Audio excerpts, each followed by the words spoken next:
अस्सलाम वालेकुम स्टूडेंट्स। आज हम जो टॉपिक पढ़ने जा रहे हैं इस टॉपिक का नाम है आइसोकोरिक प्रोसेस। तारीफ बड़ी सिंपल सी है।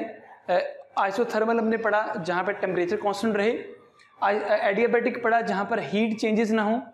आज है आइसोकोरिक प्रोसेस, ऐसा प्रोसेस जिसमें volume of the system remain constant, यानी सिस्टम का वॉल्यूम नहीं चेंज होगा। वॉल्यूम होगा बट वॉल्यूम के अंदर चेंज नहीं आएगा, तो that process is said to be isochoric process. तो तारीफ में लिखा है a process in which volume of the system remains constant. इसका मतलब ये हुआ कि जो आपके पास ये वॉल्यूम है, वॉल्यूम आपके पास कांस्टेंट रहेगा। देखिए, अगर आपके पास वॉल्यूम कांस्टेंट है इसका मतलब ये हुआ कि वॉल्यूम के अंदर चेंज नहीं आ रहा, वॉल्यूम जैसा है वैसे का वैसा रहेगा। तो हम ये कह सकते हैं कि delta V mean change in volume is equal to zero. Exactly, change in volume is equal to zero. ठीक है, ओके। अब हम इस बात को अगर फर्दर कंटिन्यू करें, हम एक फॉर्मूला पढ़ चुके हैं। हम अगर लिखते हैं as we know that the formula of work, अगर आपको याद हो, work is equal to P delta V. ठीक है, as we know that the formula of work is W is equal to, देखिए W is equal to P delta V. अगर हम ये वैल्यू डेल्टा वी की वैल्यू जो zero है, अगर हम ये वैल्यू यहाँ पुट करें तो आपके पास आंसर आएगा जीरो। सो हम ये कह सकते हैं कि आइसोकोरिक प्रोसेस के अंदर वर्क नहीं हो रहा, क्योंकि वर्क होने के लिए आपको चाहिए चेंज इन वॉल्यूम, और यहाँ तो वॉल्यूम चेंज नहीं हो रहा। क्लियर। अब देखिए, मैंने देयर आर 3 पैरामीटर्स, आपके पास 3 पैरामीटर्स हैं, एक है प्रेशर, एक है वॉल्यूम और एक आपके पास है टेम्परेचर। यहाँ पर वॉल्यूम आपके पास कांस्टेंट है, तो बचा आपके पास क्या, प्रेशर और टेम्परेचर। तो आप अगर ज़रा सा ध्यान करें तो आपको मालूम हो जाएगा कि प्रेशर के बढ़ाने से टेम्परेचर बढ़ता है, दोनों का आपस में डायरेक्ट रिलेशन है। सो हम ये कह सकते हैं कि from this formula we can see that if volume is constant then pressure and temperature are, देखिए प्रेशर और टेम्परेचर आपके पास डायरेक्टली प्रोपोर्शन है। और अगर ये आपके पास डायरेक्टली प्रोपोर्शन है तो ये एक लॉ है and this is called Charles law. इसे आप कहते हैं Charles law. Pressure and temperature are proportional to each other when the volume of the system remains constant. Okay, got it. अब इस बात को अगर मैं यूं लिखूं, देखिए pressure over temperature is equal to constant, तो गलत बात हरगिज नहीं है। यानी प्रेशर और टेम्परेचर का, देखिए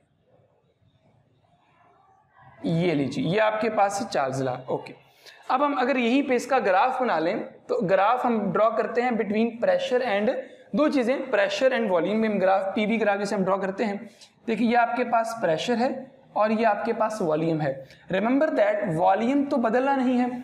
सो वॉल्यूम आपके पास, देखिए वॉल्यूम आपके पास कांस्टेंट है, जो भी वॉल्यूम है, वॉल्यूम कम ज्यादा नहीं हो रहा, ठीक है, लेकिन प्रेशर बदल सकता है। सो ये ग्राफ ऊपर जाता रहेगा क्योंकि प्रेशर चेंज होगा बट वॉल्यूम कांस्टेंट रहेगा। क्लियर।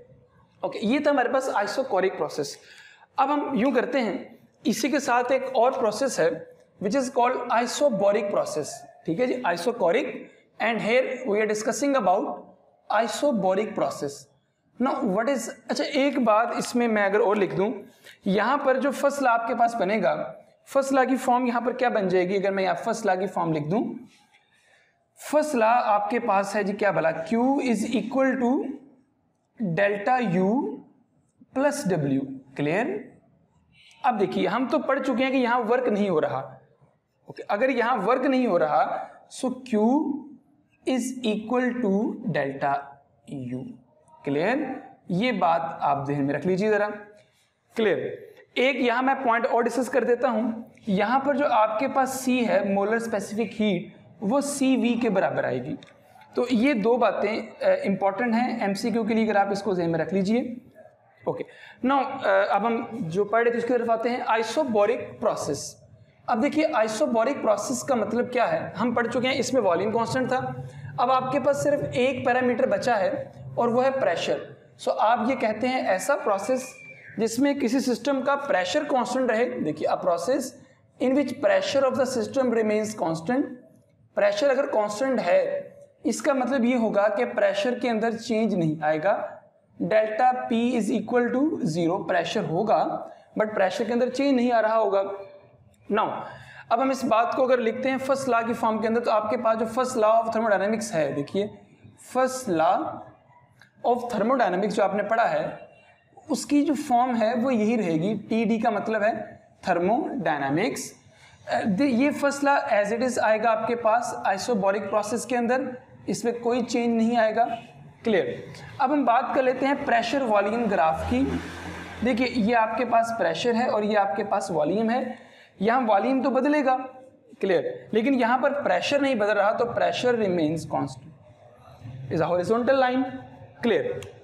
अब इसमें एक और बात जो हमें डिस्कस करनी है, देखिए फिर वही बात, 3 पैरामीटर्स हैं, एक है प्रेशर, दूसरा आपके पास है वॉल्यूम और तीसरा आपके पास है टेम्परेचर। यहाँ आपने प्रेशर कांस्टेंट रखा है तो बचा आपके पास क्या, वॉल्यूम और टेम्परेचर। सो वॉल्यूम और टेम्परेचर का आपस में डायरेक्ट रिलेशन है। सो इसको हम यूँ लिख सकते हैं कि volume and temperature both are directly proportional to each other. This is also called Charles law. ये भी आपके पास चार्ल्स लॉ की एक फॉर्म है।